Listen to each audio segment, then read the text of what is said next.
नया news channel आने से पहले हमने आपसे पूछा नए चैनल में क्या देखना चाहेंगे आप। आपने कहा महंगाई और बेरोजगारी पर हो बात, तो आप देखिए तक 360 गली से ग्लोब तक।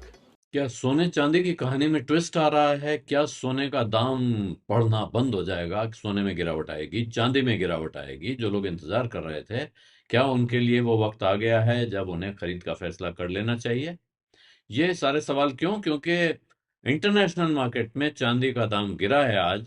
वजह यह है, दो वजह हैं। एक, डोनाल्ड ट्रंप की तरफ से ईरान पे कुछ ऐसे कमेंट्स आए हैं जिनसे लगता है कि वहां वो बहुत अब विवाद बढ़ाने के मूड में नहीं है। और दूसरी तरफ से अमेरिका से ये साफ आ गया कि जो क्रिटिकल मिनरल्स जिनको वो कहते हैं, जिसमें उन्होंने चांदी को शामिल किया था कि बहुत जरूरी मिनरल्स हैं हमारे, उनके इंपोर्ट पे वो टैरिफ लगाने की तैयारी नहीं कर रहे हैं। वो टैरिफ नहीं लगाएंगे। तो इस वजह से चांदी में भी गिरावट आई और सोने में भी गिरावट आई और अमेरिकी डॉलर में मजबूती आई है। उसकी वजह है वहां उम्मीद से कमजोर वीकली जॉबलेस डेटा आया है। और ईरान पर, जैसा मैंने बताया, अमेरिकी राष्ट्रपति का स्वर कुछ बदला बदला सा लग रहा है। तो वहां कॉमेक्स में ये रेट गिरा है, करीब 0.8% चांदी में गिरावट है।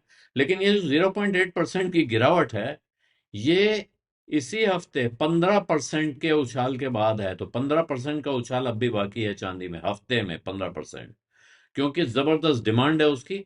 सोने में भी 0.3% की गिरावट है, लेकिन वो भी 2% हफ्ते में तेज है अभी भी। डोनाल्ड ट्रंप ने कहा है कि हम क्रिटिकल मिनरल्स को हासिल करने के लिए, उनकी एडिक्वेट सप्लाई सुनिश्चित करने के लिए बायलैटरल एग्रीमेंट्स करेंगे, उसका रास्ता अपनाएंगे। ये एजेंसीज ने रिपोर्ट किया है। साथ में उन्होंने कहा एक प्राइस फ्लोर लगाएंगे कि इस दाम से नीचे या इस दाम से ऊपर आप इंपोर्ट नहीं कर पाएंगे। टैरिफ लगाने के बजाय हम ये नहीं कहेंगे कि ये टैरिफ, ये सामान आएगा तो इस पे हम इतना टैरिफ लगाएंगे। हम ये कह सकते हैं कि इससे ज्यादा दाम पे या इससे कम दाम पे आप इंपोर्ट नहीं करेंगे, ताकि सप्लाई चेन बनी रहे जाए। क्योंकि क्रिटिकल मिनरल्स हैं, जरूरी मिनरल्स हैं, उनके बिना गुजारा नहीं होना है। तो उनकी सप्लाई चेन बनी रहे, ये भी जरूरी है। हालांकि इस बात से उन्होंने इनकार नहीं किया है कि आने वाले वक्त में, भविष्य में किसी वक्त जाके वो टैरिफ भी लगा सकते हैं, यानी कि फिर इंपोर्ट ड्यूटी भी लग सकती है। लेकिन आज की तारीख में नहीं लगा रहे हैं, निकट भविष्य में नहीं लगा रहे हैं। इस खबर से ही राहत की सांस लिए बाजार ने, कमोडिटी के बाजार ने। तो सोना चांदी दोनों में गिरावट है।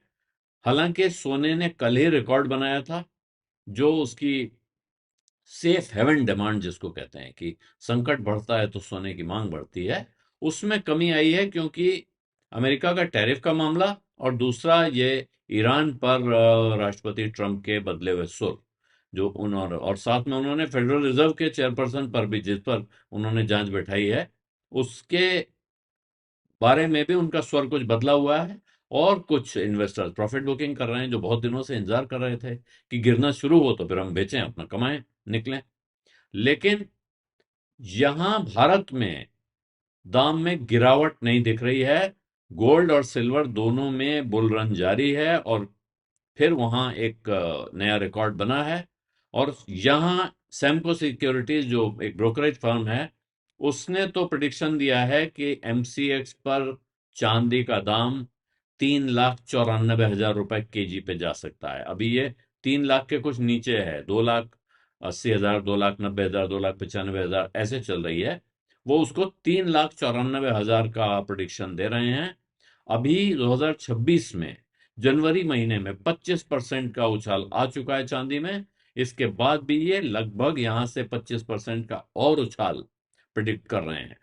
इससे पहले उनका कहना है कि जो 2,59,574 पर रेजिस्टेंस था चांदी का, यानी इससे ऊपर नहीं जा रही थी, वो अब मेजर सपोर्ट बन गया है।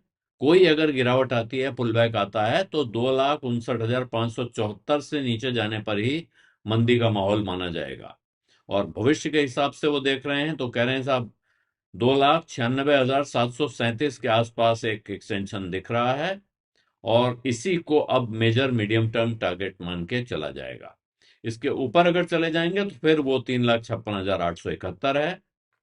और उसके भी ऊपर आगे बढ़ते बढ़ते वो कह रहे हैं 3,94,034, ये उन्होंने अपना टारगेट दिया हुआ है। और ये सिर्फ प्रेशियस मेटल्स का मामला नहीं है, तमाम जो कमोडिटीज हैं उनमें एक सुपर साइकिल चल रहा है, ये एनालिस्ट का कहना है।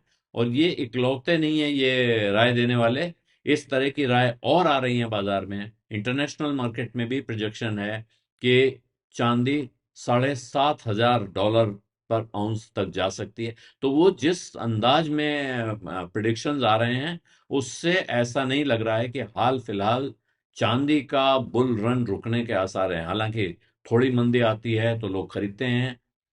सोने के बारे में जरूर आ रहा है कि सोने में दबाव आ सकता है, सोना कमजोर हो सकता है, लेकिन सोने और चांदी के मुकाबले में अगर आप पिछले कुछ समय का मूवमेंट देखेंगे तो सोने चांदी का रिश्ता उस तरह से नहीं रह गया। जैसे पहले सोना चलता था, चांदी पीछे चलती थी, अब चांदी आगे भाग रही है, सोना पीछे चल रहा है। और उसकी सबसे बड़ी वजह, जो जानकार हैं, विशेषज्ञ हैं, उनका ये कहना है कि चांदी की खपत बहुत हो रही है।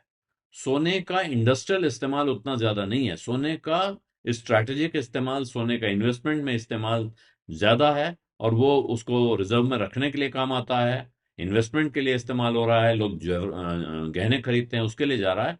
लेकिन चांदी का इंडस्ट्रियल यूज हो रहा है, और जिसे एक तरह से अब कंजम्पशन माना जाता है, क्योंकि चांदी जो एक बार इंडस्ट्रियल यूज में गई, ज्यादातर मामलों में वापस रिसाइकल नहीं होती है। बहुत साल पुरानी बात जिन लोगों को याद होगी वो जानते होंगे, पहले जब डिजिटल फोटोग्राफी नहीं आई थी तो फिल्म होती थी, फिल्म डेवलप की जाती थी, उसके रोल होते थे, उसके बाद उसके प्रिंट बनते थे, वो प्रिंट भी डेवलप होते थे। तो उसमें जो केमिकल इस्तेमाल होते थे उसमें एक मुख्य घटक था उसका, सिल्वर नाइट्रेट, AgNO3।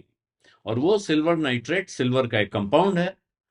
तो शहर भर के फोटोग्राफर्स के पास अगर आप शाम के समय देखें तो एक आदमी घूमता हुआ मिलता था, वो अपनी साइकिल पे 2 बड़े बड़े जरिकेन लाद के घूमता था।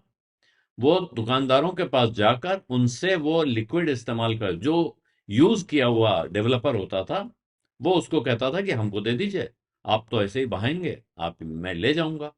और उसके बाद वो ले जाकर उसको अपने घर में उसने कहीं या कहीं छोटे एक प्लांट लगा के, वो इलेक्ट्रोलाइसिस जिसको बोलते हैं वो करते थे, इलेक्ट्रोड लगा देते थे, जिससे कि एक तरफ सिल्वर जमा हो जाता था, दूसरी तरफ उसकी नाइट्रोजन ऑक्साइड बन के गैस निकल जाती थी। तो बहुत कष्ट साध्य, बहुत मुश्किल तरीका था, लेकिन चांदी निकालने के लिए उस केमिकल में से इसको इस्तेमाल किया जाता था, और एक कोई छोटा मोटा कारोबार इसका देश के अनेक शहरों में चला करता था। आज की तारीख में वो दिखाई नहीं पड़ता है। चांदी का कंजम्पशन बहुत बढ़ गया है। अब वो फोटोग्राफी तो नहीं होती है उस तरह से, लेकिन चांदी के दूसरे इस्तेमाल हो गए हैं, मोबाइल फोन में, तमाम इलेक्ट्रॉनिक इक्विपमेंट में, तम ऑटो में, बहुत जगह ये जो स्विचेस होते हैं इनमें चांदी बहुत यूज होती है। लेकिन जानकार कहते हैं कि चांदी का इस्तेमाल बहुत ज्यादा सोलर पैनल्स में, रिन्यूएबल एनर्जी में, इलेक्ट्रिक व्हीकल्स में, इनमें सब में चांदी का यूज हो रहा है। और ये चांदी सिद्धांत रूप में निकाली जा सकती है वापस, अगर आप चाहें वहां से रिट्रीव करना तो वो संभव है। जैसे उस सॉल्यूशन में से निकाली जाती थी, यहां से भी निकाली जा सकती है, लेकिन प्रैक्टिकल नहीं है और वायबल नहीं है, क्योंकि इतनी कम मात्रा में, इतना छोटा छोटा छोटा छोटा, एक तरह से कहिए कि जब बिजली के कनेक्शन में डॉट्स लगते हैं चांदी के, तो चांदी की बिंदियां लग रही छोटी छोटी। अब उसको रिकवर करेंगे, कितनी चांदी निकलेगी, कितनी उसके लिए कोशिश करनी पड़ेगी। चांदी का जो दाम बाजार में था अभी तक, या जो आज भी है, इसमें ये बहुत कॉस्ट एफिशिएंट नहीं है, इस वजह से नहीं हो रहा है। भविष्य में हो सकता है किसी दिन कॉस्ट एफिशिएंट हो जाए तो होने लगे, लेकिन आज की तारीख में जो चांदी इंडस्ट्रियल यूज में जाती है, मान लिया जाता है वो खपत हो गई, वो खप गई, वो वापस नहीं आने वाली है, वो सिस्टम में लौट के नहीं घूमेगी। और चांदी की डिमांड लगातार बढ़ रही है, इसलिए चांदी सोने पे सवा सिर साबित हो रही है। बीस अड्डा में आज इतना ही। अब इजाजत दीजिए, धन्यवाद, नमस्कार।